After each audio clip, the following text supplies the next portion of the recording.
I think my mic is very Yeah, clear. that is only two things will be balanced. That is for race shelter, and another one is abolition block.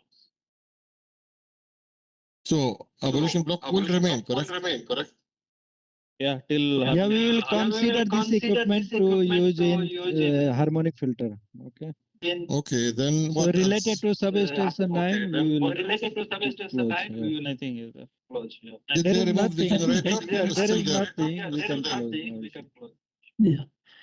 So guys, this is doable. Let us do small audit or inspection to ensure that all unwanted material for this scope is removed and site is restored. So that is okay, man. That is okay.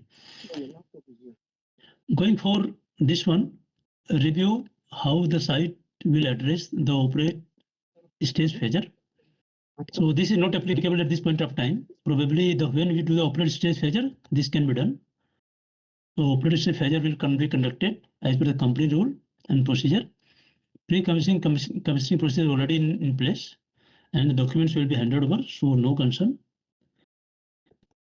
Going for the last objective for the phaser 5, to confirm that emergency response plan and procedures have been established and tested.